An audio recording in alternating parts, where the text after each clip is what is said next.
On this week's show, I got to speak with Brian Gormally of Sherpa Events. Brian studied music production in Dublin before getting involved in some of Ireland's leading events, including the likes of the Volvo Ocean Race, Web Summit and Body and Soul, where he has been a lead production manager for a decade. It was through working on these events that Brian saw a need for a different approach to event creation and gave him the drive to get Sherpa to where it is today. Sherpa worked with clients such as Workday, Virgin Media and Grant Thornton, creating amazing experiences for their companies and staff every year. Brian's story is really inspiring, and his festival knowledge and experiences will give you a really interesting feel to what these events are like. I could have talked to Brian for hours this time around, so let's see how we get on.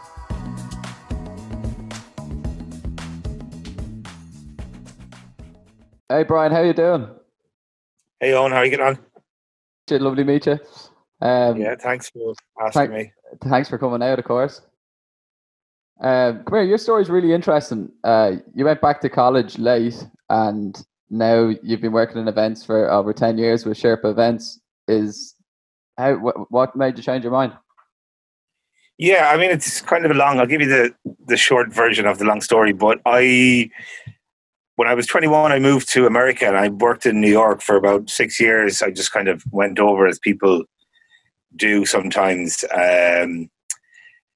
just for a change. I think I went when I was 21. I got a job in a bar in Manhattan and worked there for about 5 or 6 years. And then after a while, I kind of was trying to think about what I wanted to do. I didn't want to sling drinks for the rest of my life. And it's quite a nocturnal lifestyle over there. The bars would close at 4 a.m. So it's 5 or 6 by the time you get home. So around 2005, 2006. So I was there from like 2000 to 2006. And then I moved back to Ireland because Ireland was booming. And, I heard they were digging for gold in the streets. And I said, what am I doing in America? Let me go back to Ireland. I went back and then it all crashed. So 2006, 2007 crashed. So I was back in Ireland working as an auctioneer at the time briefly. That's what I'd studied in college. Okay. And so the earth fell out of Ireland. So I kind of was left there scratching my head, kind of looking back over my shoulder at America. And I was just in this spot where I was like, I should have just stayed in America. And then a friend of mine, Nolly MacDonald, who's from Tuam. I'm from Tuam as well. And there's a famous band from Tuam, the Saw Doctors. Mm-hmm. He was a support act for them, and they were touring the UK. This was 2006 or 7. So they were playing some pretty big gigs over there, like the Empire in Shepherd's Bush, the Apollo in Manchester, Barrowlands in Glasgow. These are all big, like kind of, 2, 3, 4,000 capacity venues. So my friend was looking at me. He knew I was kind of struggling. And he said, why don't you come with me and like drive the van and sell the CDs and the merch? And that was the first time I went in the music industry for a look. And then I realized that there actually was a real industry there of these jobs that were not the jobs that I knew about. You learned about writers and catering and production office and all this stuff. So that was the first kind of glimpse into it. And then from that, I applied to Ballyfermot, the music college, and I did a music production course there for 2 years. And I was never really the best. I guess it's music production more than live sound. So I was always interested in the live sound element of it. But studied that there, started working with EQ Audio and events that were in Fairview, part-time. Started driving the van, loading trucks, and from there, that was where the kind of the acorn started. Okay. Did you have any musical it was a strange background? Time in terms of like, I think when we talked briefly, it was like, I was 30 at that stage. My friend had said to me like, oh, why don't you go back and do this course? And I was like, well, if I finish that course, I'm going to be 33 by the time I finish it. And he was like, well, you're going to be 33 anyways, so you might as well. And it was something that kind of stuck with me and it resonated with me, where it was just to get focused on something. But I remember being, just for people out there, if they are a little bit older, or they're looking to, it's like, that says never too late, but I certainly came in, I felt quite late, and was the older guy a lot of times at the back of the truck, or like cutting my teeth within the job, where there was younger people, 22 and 23, that were whiz kids, and I was kind of like clunking around the place trying to find my way. But I think that it's, for people, the students out there, it's, it was the best decision I ever made, really, because going from an office job that I hated to driving to Galway in a van for 100 quid, which I enjoyed. Like, it's there's value in it. And so when you went back to college to do music production, had you any musical experience, or bar just touring around with the band you spoke about there? Yeah, with Noli. Yeah, no, I played keyboard or guitar when I was like younger, but I wasn't in no way proficient at either.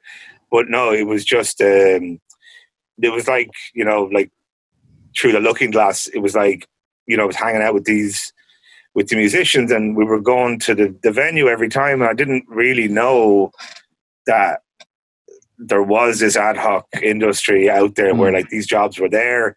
There was a tour manager, like I was kind of tour managing Noli. Well, like, not really. He was just throwing me a bone, you know what I mean? I was driving the van, I was selling the CDs, and we were booking the hotels. But yeah, I didn't have any, I'm not like, the guy studied sound, but always with a view to get into production managing. And I was really interested in the nature of it being a goal-driven industry, where like this was the focus, and every day was different, and every day mattered, and everything you did was what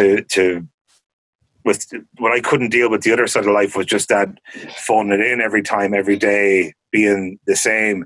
And if you didn't go to work one day, there'd be a stack of paper this high. If you didn't go the next day, that high. But where the stuff that we were doing in the live events industry actually mattered.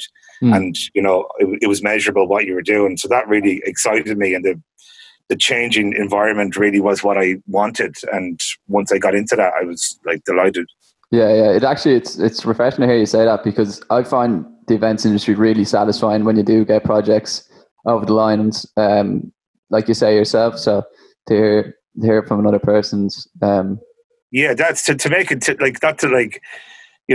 be like waxing lyrically about it, but to make a difference, or to matter whether Owen went to work today. Like, we really need you on this job, Owen. Like, you're the only person that knows this, or like to hold the threads of a whole production, and to have people leaning on you, and to have people place responsibility in you, and you to place that in other people.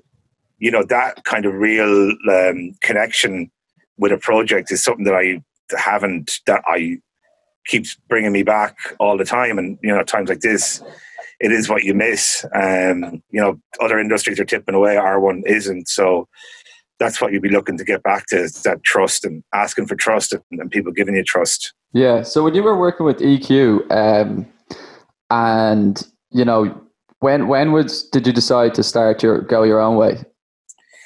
Yeah, I mean, I started with EQ Audio so I went to Ballyfermot, and got a phone number of this person, or met. It was all very like.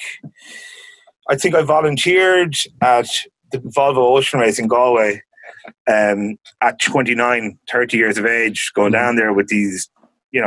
I'm a volunteer, and you kind of feel a bit self-conscious, and you go down, and I'm here to volunteer, and there's all these young whippersnappers, 16, 17, 18-year-olds, all volunteering just to stand at a gate or whatever it was. But the first place I volunteered, I met a guy called Peter Lynch, who was production manager at Body and Soul at the time, and Body and Soul hadn't actually even started their own festivals. This is like 11 years ago or 12 years ago now. And I met him, and then he liked me, even though I didn't know anything. I remember asking him a question that he never lets me live down, but I asked him, I said, how do you get the music into the wires? And then he just turned around to me and just looked at me, and he just said, don't ever ask that question again. But I mean, it was a genuine question. And then he made the analogy of it being like plumbing and water, and it went on. But I mean, it went there from that connection with him of actually, just he liked me. and I didn't know anything. And then he goes, "Well, you'll come to Electric Picnic this September and volunteer." And then I was like 29 or 30, and I was like, I volunteered in Galway, and then I got a volunteer job in September with him, and then that was the start of these small little lucky little happenstance that kind of started the whole ball rolling for me. And then it kind of went on to, I'm not sure if I can't remember now which went first, the tour in England or that, but that was the start of it as well. Yeah, because like I suppose when you're at that age, sorry, I didn't ask your question there, and I'll get back to the question. But yeah, it was probably a long time after that. I think starting Sherpa was probably it was a load of different things happening. I think I broke up with a girlfriend, right? So I had time on my hands. Yeah, and I had ambition that I didn't have when I was in a certain relationship, and I was working full time with a company that I hated. I was working with an AV company that I won't mention, and I was full time with them, and I really disliked it. But I kind of got a view into every day of these kind of things that they were doing, and every time I went to these jobs, I never was really technically the most proficient technician on the job. I was usually probably, on the lower scale in the jobs that I would get, but I would always get on really well with the client. I would always really get on really well with the venue.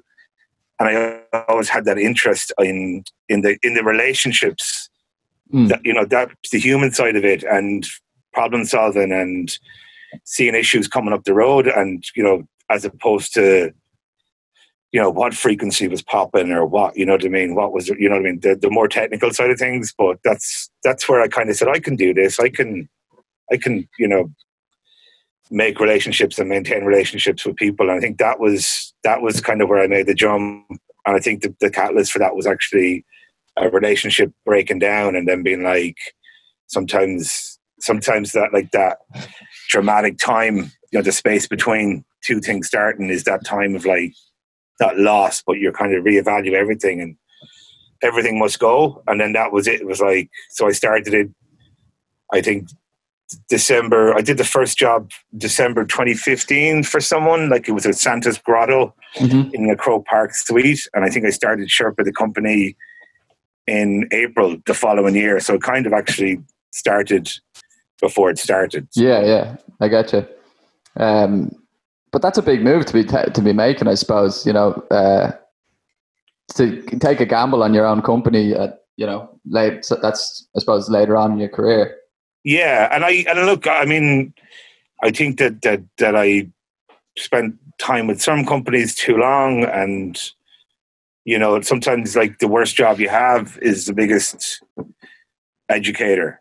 Like, the crap job, the job that, like, oh, there's no information, or I don't know this, or I don't know that, and you get to learn to kind of problem solve and think on your feet and, like, lie to the client, because, like, you don't know what you're talking about, but you get there and they're, like, presuming that you've been given a brief to what the setup is or what they're trying to achieve. So it was a big jump, and it wasn't like I had, financially, like, saved up, or I had any, like, huge nest egg to do it. Like, I started it, and, I put it out there, and I still freelanced as a stage manager, as production manager, as an AV technician for quite a while to pay the bills. Yeah.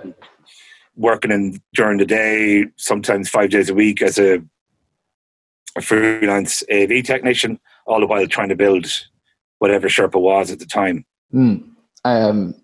Yeah, because I was looking at your website and I was going through some of the work you've done over the past few years, and there was one that caught my mind, was that event you did in Royal Kilmainham. Yeah, the Kim Gordon. Yeah, tell me more about that. Yeah, so Kim Gordon is the lead singer with Sonic Youth. I don't know if a lot of people would know them. I'm sure they do, but they're quite a punk band, New York punk band from the 80s, and very popular in their day. Now, Kim Gordon is in her late 50s, late 60s, and she's a visual artist now. So she has having an exhibition at IMA, the Irish Museum of Modern Art in Kilmainham, where Forbidden Fruit is on, and where one of Ireland's kind of major artistic institutes. But she was having a visual exhibition that was running for like 2 or 3 months, and she thinks she had booked to maybe play Whelan's or something like that. But the museum were like, "Oh, we'd love her to play here." Now, obviously, Kilmainham is kind of ran by OPW, the Office of Public Works, and it's a listed building, and it's steeped in history. So it's quite a tricky place to put on a concert. Now, they've never really had one in the courtyard like that before. They've had a marquee there before. They've had corporate stuff, but they've never had a ticketed event. So from start to finish, we kind of designed the stage. We, contacted Kim Gordon. Now, she was playing in a band called Bodyhead, which is music concrete. So it's really it's very, very experimental music she was playing. So we weren't really sure if it would really sell that well. Mm-hmm. So tickets went on sale and they sold it out straight away. I think 3 days, she sold 800 tickets. And so Sherpa, so me and Bobby, who works with me, we had to plan the PR, ticketing, security. We got food and vendors for the event. We designed the stage, audio, lighting. We brought in seating. It was a really, really great event, and it was an event that we had one of our corporate events on the same day. So that was a real push for us to do 2 of these events on the same day. So we had 500 people at a cricket club for Grand Thornton for a summer party. Right. It was on the same day, and then we had this one. So it was the first time I had to kind of delegate, do every job myself.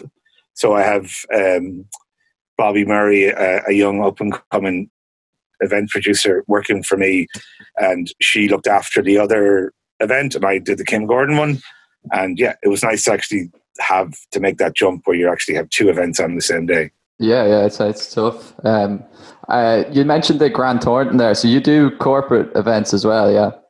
I saw you worked with Workday as well in the past. Yeah, Workday, one of the biggest jobs, we'd be kind of production partners at Workday for about 5 years, so we would do all their summer and Christmas events, and they're a really amazing company to work with, and the freedom that they've given us.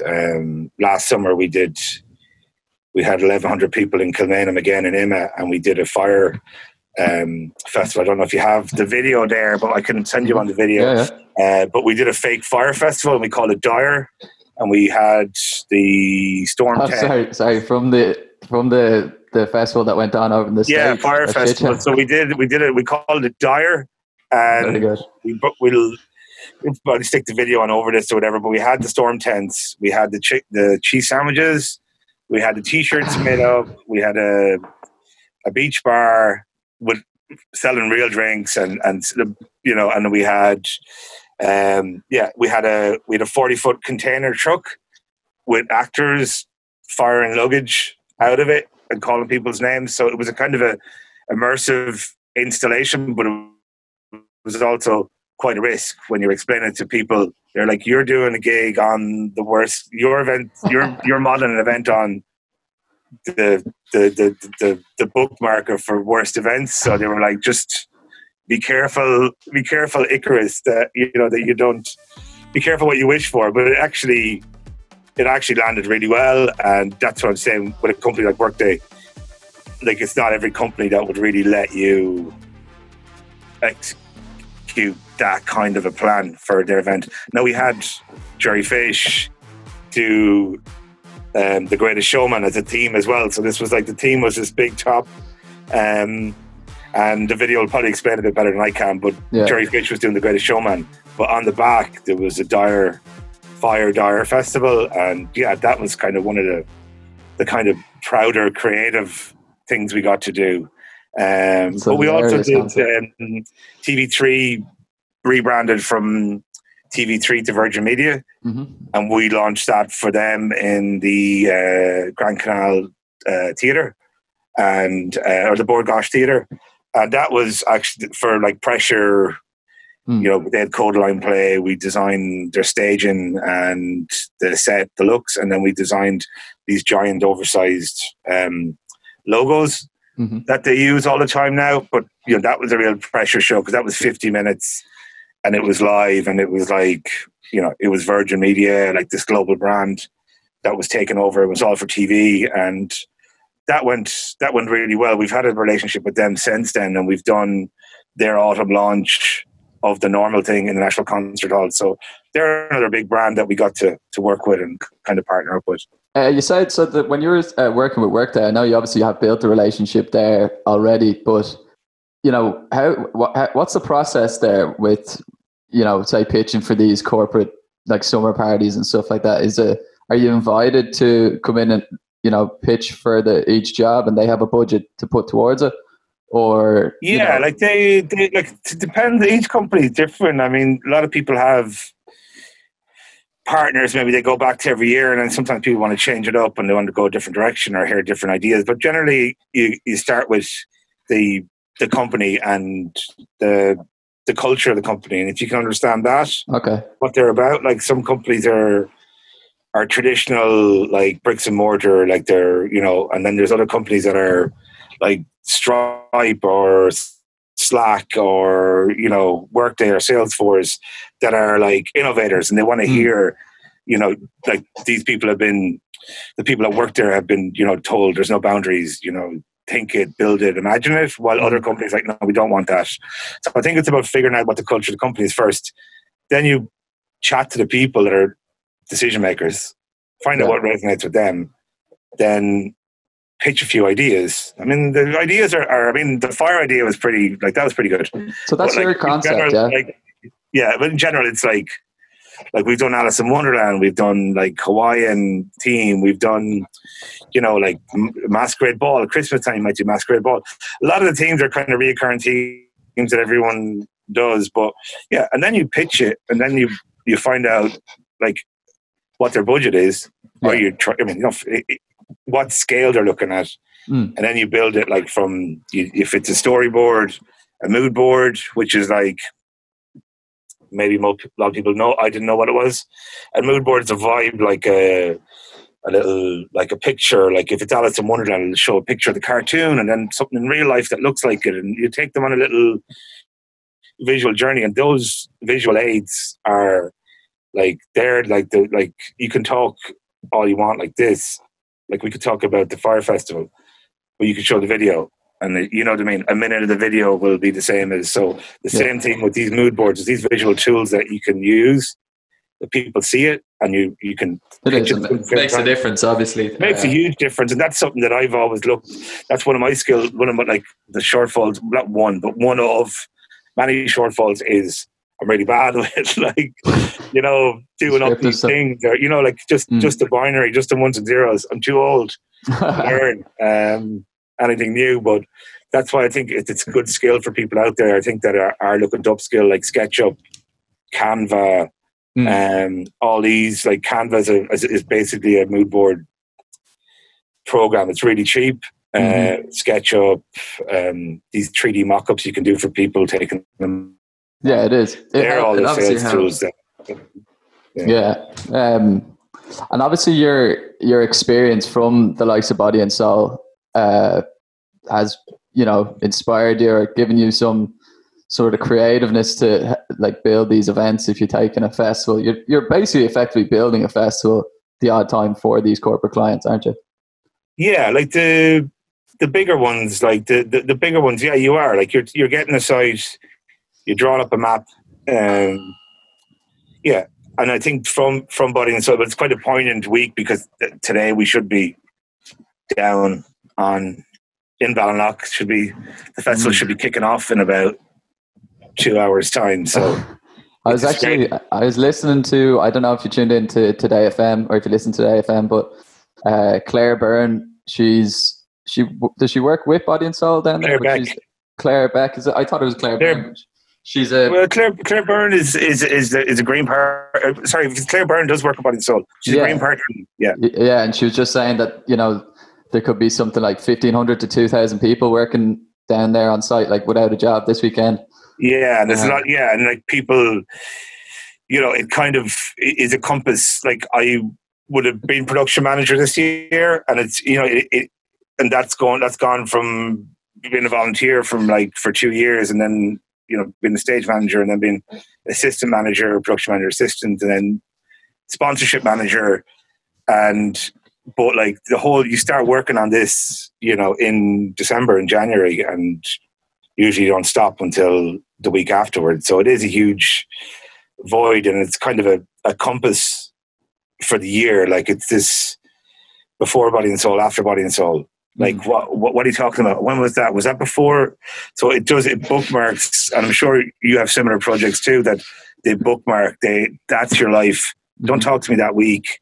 Yeah. Or don't talk to me that, you know what I mean? Or like, I can't take on any work that week, or I can't take on any work the week after because I'm broken. You know what I mean? I can't take any work the week before, 2 weeks before, because, you know, you'd be up to your ears with different things. And yeah, like it's a huge passion project, Body and Soul. Like it's not a, you know, it's an idea that kind of has grown legs from the mind of Avril Stanley and some of her co-creators. But, you know, it is a labor of love, and I think a lot of friends, and it's sculpted my life really, you know, my you know, the friendships. And every time I do a creative gig, every time I do something like that, I go back to the well of creative people in Dublin, and, you know, 9 times out of 10 I would have made that connection probably through Body and Soul. So it's like, and then if you're going to get something made, you know, you'll call Minty or Finn or someone like that, and they'll make it. You would have met them. And just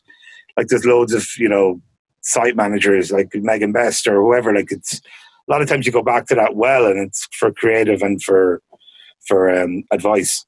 So for anyone who might be listening that wouldn't know, I suppose, the effort and the amount of work that goes into Body and Soul, in regards to the setup, like the production of it, how long are we talking? Week, 2 weeks, 3 weeks?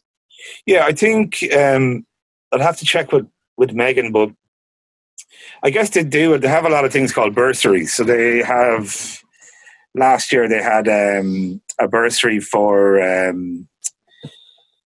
different projects that will be sponsored by a company. So will you build this recyclable? They did one with Mini Cooper last year. Yeah, Mini Cooper did one, and there was another one. But I'm trying to think. I can't really think now. But it was the European Recycling Fund. But yeah, so they have all these bursaries. So they start in November. So they build a brief for what that is. But I guess on site, people would, we would take the land off the Nugents who own the house. I think maybe the 4th of June, something like that. So we'd have it for 3 weeks. A lot of the structures down there, the stage down there, we built 2 years ago. That's permanent. But nearly everything, like that's a working farm for most of the year. Okay. And they have little weddings and stuff down there. But we'd go down 3 weeks beforehand. Megan and all the site crew would go down. They'd start building. They get into the forest, which I think is one of the woods is the kind of the seminal piece for Body and Soul is the woodlands. And you go in there and you've got all the art and all the decor.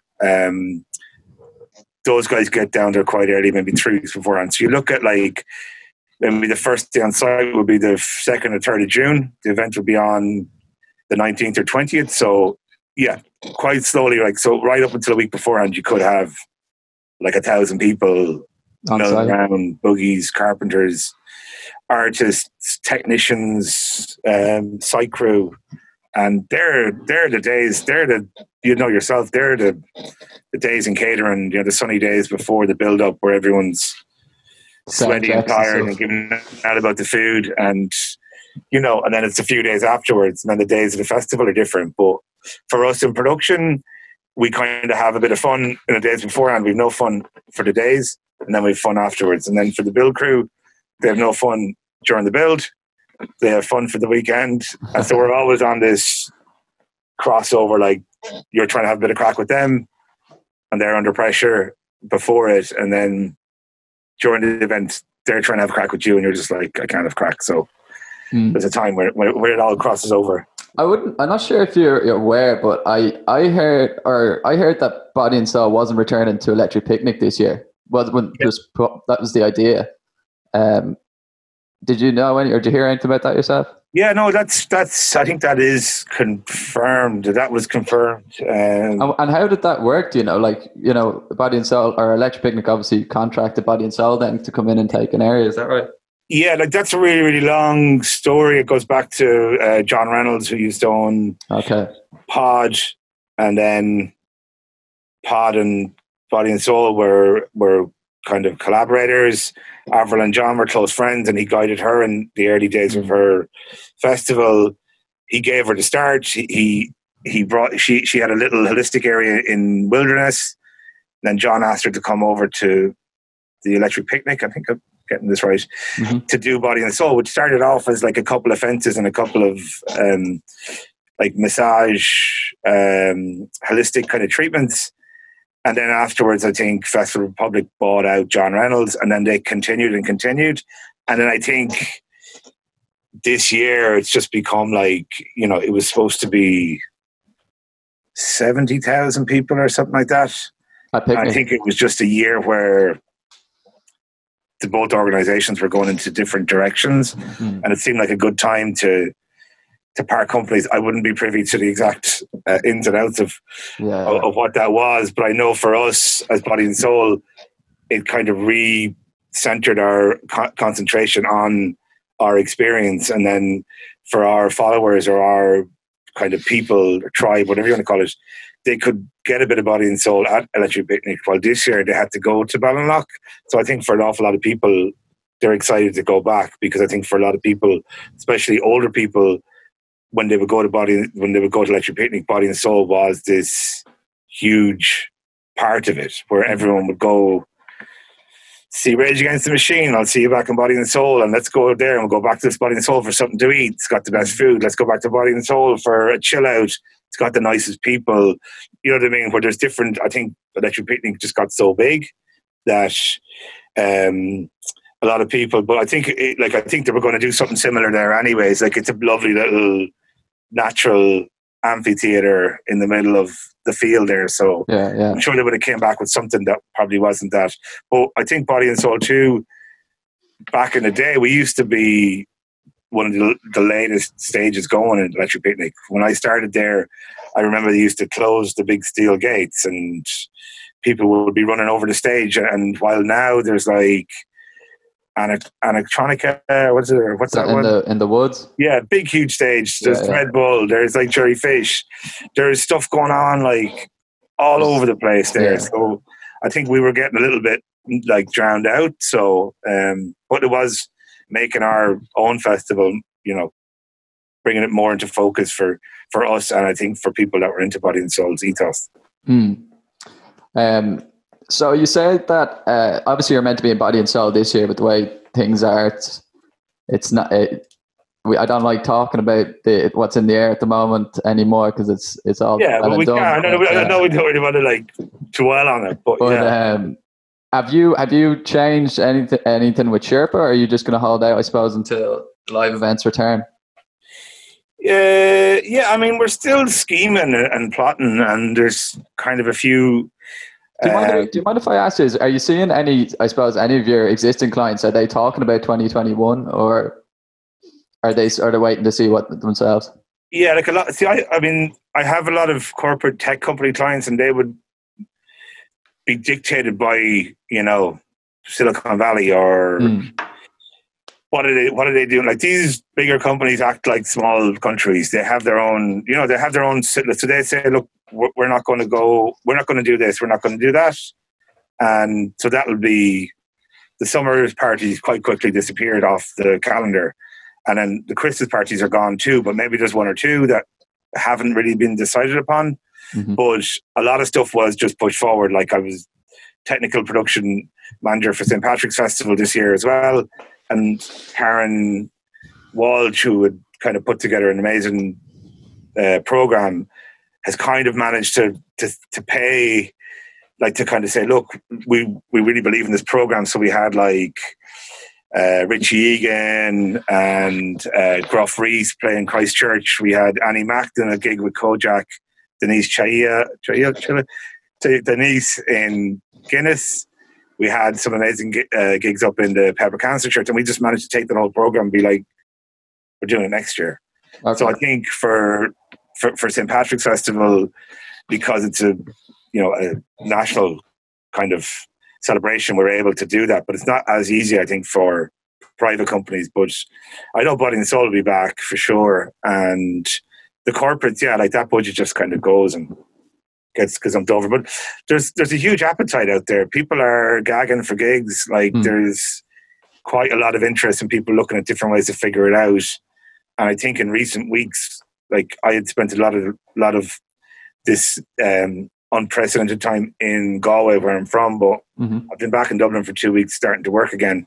Been doing some work in a drive-in movie theatre, and they seem to be kind of a little oasis in the desert right now. But I can feel like a visceral change in people's attitudes now. I don't think people are as scared as they were. I think people are kind of accustomed to queuing and that kind of stuff, but people aren't afraid, and I think the numbers are speaking for themselves. So I can see stuff happening, and I just see the appetite for institutions like IMA or Body and Soul or companies. They want our life back, and I think like everyone wants their life back, and culture and the arts are a huge part of it. And there is an appetite for that. So I'm quite upbeat about all this, and take the summer off and relax a little bit. And I don't want it off, but we have to look at it from a bigger point of view. It was looking a lot worse, I think, in April and March and April. I think we were looking at like, can we get back together? And now I think next year we will. And I think people's like behavior has changed. So I don't think that not that we'll talk about this too much, but I don't think that it'll get that second wave will get that jump on us, because it was in the community for months and months before we knew about it. But now we've changed our behaviors. I think that that won't be as easy to get us again. And I think, like 2021, like the appetite for gigs will be, be crazy. Huge. Yeah. I actually feel the same as yourself. I am quite relaxed about the whole situation, especially in the last week or so. I got a huge wave of confidence when I saw the work that the Event Industry Ireland group were doing, and how they're reaching out to all the media outlets and, getting their, all the broadcasts, just making sure everybody's quite clear how much the events industry, is a benefit to the economy, and, that it's not just forgotten about, So. Yeah, and I think Leo came out and said, like, give 25 million to the arts, which will trickle down to us, because we are, we're under the arts umbrella. Like, it doesn't, these things don't happen without the huge framework that, people like you and people that would be interested in this podcast would know that the artists are standing on shoulders of the technicians and of the producers and of the safety people and security and toilet cleaners and caterers. It all goes together. But also too, like they are saying, we can go back to, I think, a couple of hundred people outside. So I think we'll get back, and I think maybe like small is beautiful, like as people say. And I think smaller gigs, and like, you will just have to like how do you eat an elephant? Like, it's one bite at a time. So I think the smaller gigs, 1,000 people, 800 people, 1,000 people, for the autumn. So hopefully by the time we come around to the summer, we'll be looking at camping. But I think camping might be the tricky part for us all to figure out how we go back to sleeping in the fields. But I think in 12 months' time, we should have that all figured out, hopefully. Yeah, it was good to hear Leo say, he mentioned something that he's confident that he could see like a couple thousand people attend an event, hopefully in September this year. So it's always good to hear that sort of thing. But yeah, exactly. And I think that's a long way from what we felt like we would be hearing like 6 weeks ago. So I think, the things are looking upbeat for sure. Before we go, Brian, I know your career, like what you've done with Sherpa so far, I'd love to hear if there's anything you could go back and redo, or is there anything you would have done differently, I suppose, growing your company to what it is at the moment? Yeah, I mean, it's hard to, I don't know. I think that for me, my path was, I feel like, was a different path than a lot of people's. I wasn't nerdy into science, I didn't have the grasp of technology, number one, and of frequencies and of sound, but I knew that I was being drawn to this industry for the reason that we discussed, of like just responsibility and trust and creativity and being able to help people be creative. Like, I think just being able to help creative people and be around creative people, I don't really put myself in that like creative hat that I have, although I have ideas, but no one will listen. But you know what I mean?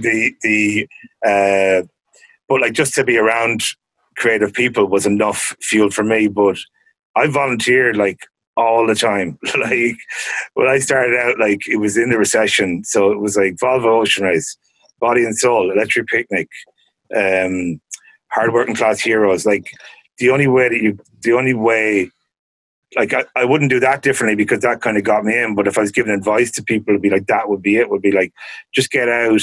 If you're into video, get out with a cameraman and just follow them around. If you can find someone that you know, like, the thing is that like people just will like you or they won't like you. And if you're like the best sound engineer in the world, you'll make it. But like, if you're not the best, but you're really easy to work with and you're hard working and stuff like that, like, you will find a place in this industry. And I think working with bad companies is some of the best lessons I've learned, is working in like, so like, just get out there, just work and volunteer and be around people, and someone will give you a shot eventually, and then just be ready to take that thing and just be like, the thing, I never said no to anything. Like, I said, would get a call from someone and be like, oh, we need to drive this this like CDJ to Galway. Be like, it's 10 o'clock at night. And they're like, yeah, well, like, and then I would just go and drive them. I would go to the warehouse, get the keys, put a CDJ in the car, drive in the van, drive it to Galway, come back. And that was something that maybe I wouldn't do now, but I mean, you just need to be humble and hardworking. Yeah, but Brian, I think the whole idea of taking that step is an inspiration. Like, I'm still shitting it every single time I come on to do one of these. I have no idea. Yeah. I don't really know what I'm doing, but I'm still doing it. So it's important to take those steps. So thanks a million again for coming out. It's lovely to meet you. You're a great guy. Always ask yourself, like, if not why, if not now, when? Yeah. So we get to that like moment of like, I'm not going to do that. I'm not going to do that. I'm like, okay, if you're not going to do it now, then when are you going to do it? And it's one of them rhetorical questions that actually, can resonate with you. And you're like, what am I putting it off for? So don't put stuff off. But yourself. All right, on. Thanks a million, Brian. Hopefully I'll see you again. Yeah. Take care. Bye-bye. Bye-bye.